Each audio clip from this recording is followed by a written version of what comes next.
Il y a une question qui revient souvent. Est-ce que on doit lancer le feu à nos ennemis? Qui lance le feu à ses ennemis dans cette prière ici?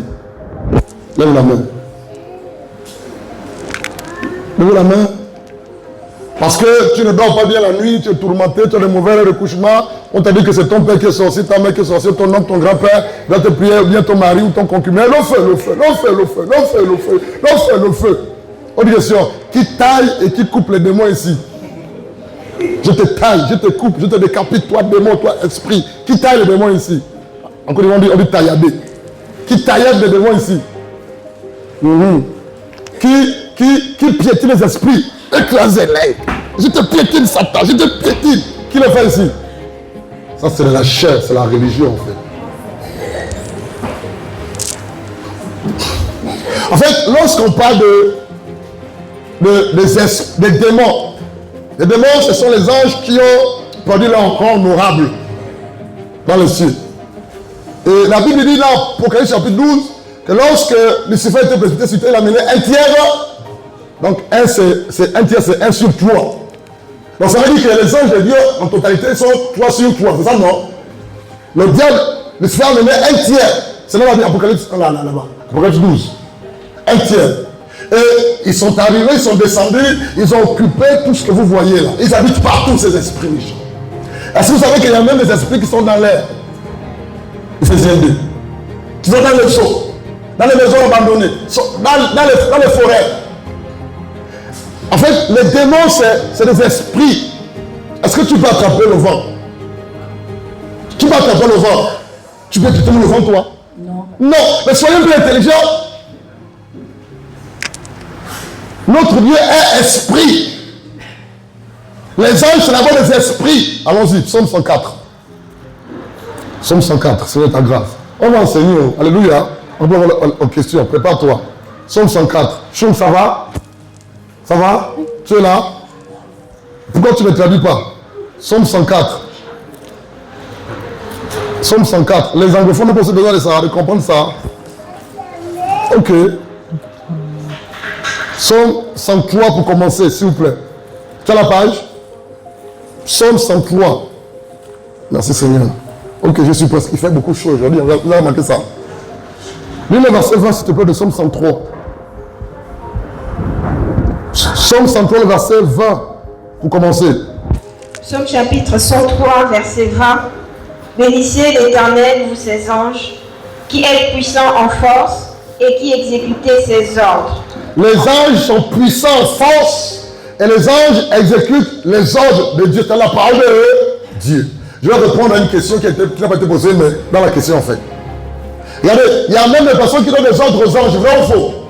J'appelle l'ange Michael. Avec son épée flamboyante, il déchire, il coupe, il décape, il fait. Au nom de Jésus, l'ange Michael ne viendra jamais. Tu es ignorant. Mon peuple est détruit parce qu'il manque là. Lisez la parole et faites-vous enseigner. Dimanche, je dis c'est plein. Mais en semaine, c'est juste la partie là. Il n'y a que les chrétiens de dimanche en fait. Mais tu vas gagner quoi? Tu vas connaître quoi? Tu n'aimes pas l'enseignement. C'est l'enseignement qui te fait asseoir dans le Seigneur. La majorité des femmes qui vont à l'assemblée de dimanche, c'est les religieux. Tu es religieux. Et la Bible dit, c'est l'apôtre Paul. Je vous trouve extrêmement, l'apôtre Paul, il est extrêmement religieux. Vous adorez mieux, vous louez mieux, vous servez mieux que vous ne connaissez même pas. Tu vois quelle victoire? Quelle force? Tu sers Dieu aujourd'hui, demain tu vas forniquer. Tu resteras le même temps que tu reviens à forniquer. Il dit, bénissez l'Éternel, vous ses anges, qui êtes puissants quoi? En force. Et qui exécutez quoi? Ses ordres. C'est ça non? En obéissant à la voix de l'Éternel. Donc les anges sont puissants. Et les anges qui ont perdu leur rang, leur ordre, et qui sont descendus sur les démons sont aussi puissants en fait. Les anges de Dieu, les anges bienheureux, pour qu'ils s'exécutent, pour qu'ils bougent, il faudrait qu'ils écoutent la parole de Dieu. Les anges, pour qu'ils bougent, ils se déplacent, il travaille. Il faudrait que quand tu pries, quand tu parles, quand tu prêches, quand tu enseignes, ça soit conforme à la parole de Dieu. Tu n'as pas besoin de les appeler. Proclame la parole. Prie, chante, loue. Il y a un petit démon la dernière fois au bureau. Il boudait pour sortir. Il était courrier à ce démon-là. Sors au nom de Jésus, ne sors pas. Je dis sors au nom de eux. Il dit je ne sors pas. Mais je dis comme au nom de eux. Sors au nom de Jésus. Sors au nom de Jésus. Juste une seule parole. Nous, qui a été prononcé, poussé par le Saint-Esprit. Il a dit, il est là. L'ange Michael est là. Avec son épée, il est là. Je sors. On n'a pas appelé l'ange Michael. Mais c'est quand la parole de Dieu est proclamée, enseignée, prêchée, que les anges se mettent en mouvement dans le spirituel. Vous êtes dans les églises, on vous dit, appelez les anges Michael avec son épée. Appelez les anges guerriers. Ils ne vont rien décapiter. Tu vas transpirer fatigué. Les anges de Dieu, pour qu'ils s'exécutent, pour qu'ils se déplacent, pour qu'ils agissent, il faudrait qu'ils écoutent la parole, qu'ils soient de ta. Si c'est que tu les confonds à la parole de Dieu, ils vont se manifester, les anges. Il y a des milliers d'anges de Dieu, on ne peut pas imaginer faire. Psaume 104, 4, alors. Il fait... Psaume 104, 4.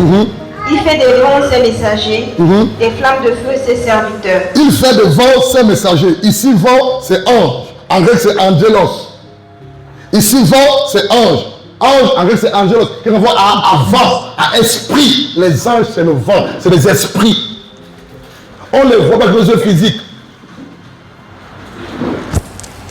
Mais toi qui appelles les anges guerriers, toi qui appelles ceci, viens jamais faire. On commence à mettre la parole de Dieu. Lorsqu'on lit Luc chapitre 9, 51, 52, 53 là-bas, Jésus envoie ses 3 disciples, ou ses 2 disciples, Jean et Jacques. Allez me chercher une maison, je dois habiter parce qu'on passe pour aller où? À Jérusalem. Luc 9. Les habitants de cette contrée ont refusé de donner une maison à qui? Aux disciples, donc à Jésus. Et puis, Jacques et Jean dit, Seigneur, veux-tu que on évoque le feu? Mais qu'est-ce que le maître dit? Vous ne savez pas de quel esprit vous êtes. Vous ne savez pas de quel esprit vous êtes. En fait, ils invoquaient le feu parce qu'ils voulaient que ce feu consume les habitants de cette contrée parce qu'ils avaient refusé de donner la maison à qui? À Jésus, en fait. Lisez la Bible. Luc 9, 51, 53. Lisons. Seigneur, ta grâce. On va s'en sortir ce matin avec toutes ces questions. On peut y aller. On continue. Allons-y, Luc 9. Lis-moi le verset 51, s'il te plaît. Luc chapitre 9, versets 51 à 53. Lorsque le temps où il devait être enlevé du monde approcha, Jésus prit la résolution de se rendre à Jérusalem. 52. Il envoya devant lui ses messagers qui se mirent en route et entrèrent dans un bourg des Samaritains pour lui préparer un logement. 53. Mais on ne le reçut pas parce qu'il se dirigeait sur Jérusalem. Va te crucifier. 54. Les disciples Jacques et Jean, voyant cela, dirent, Seigneur, veux-tu que nous demandions que le feu descende du ciel et les consume? 55. Jésus se tourna vers eux et les réprimanda, disant, vous ne savez de quel esprit vous êtes animés. 56. Car le Fils de l'homme est venu non pour perdre les âmes des hommes, mais pour les sauver. Et ils allèrent dans un autre bourg. Pourquoi Jacques et Jean voulaient invoquer le feu aux habitants de cette contrée? Parce qu'ils avaient refusé leur lumière. Ils étaient animés de quoi? Par quoi? La colère, la haine. À chaque fois que vous écoutez un chrétien prier, il dit, je lance ce soir mon esprit. Qu'est-ce qu'il anime? La colère. Or, la Bible dit que la colère était un péché. Bon, qu'est-ce qui t'anime quand tu lances le feu à ton grand-père qui est sorcier? Qu'est-ce qui t'anime quand tu lances le feu à ta mère qui est sorcière? Qu'est-ce qui t'anime quand tu lances le feu à ton beau-père qui t'empêche de se marier? Qu'est-ce qui t'anime quand tu lances le feu à ta grand-mère qui est au village qui est assise sur ton mariage ou parce qu'elle s'accorde elle connaît que tu es quoi, stérile? Qu'est-ce qui t'anime? La colère, la vengeance, la haine, le manque de pardon. Dis pas Amen, Seigneur. Et Jésus ne pouvait pas laisser faire à ses disciples. Parce que c'est contraire à la parole de Dieu. Mon peuple est détruit parce que manque la connaissance. Écoutez bien, Hébreu 1 dit quoi? Dieu soutient toutes choses par sa parole puissante. Si vous voulez voir Dieu agir dans vos vies, se manifester, se glorifier, agissez selon ce qui est écrit. Parlez selon ce qui est écrit. Levez-vous selon ce qui est écrit. Je vais revenir le livre de Bible pour mandat. Je partais le Bible pour mandat. Une ancienne église que je respecte beaucoup, le Bible m'a appelé. Si vous allez chez lui, mon épouse, moi, tout jeune, tout petit, en 2015.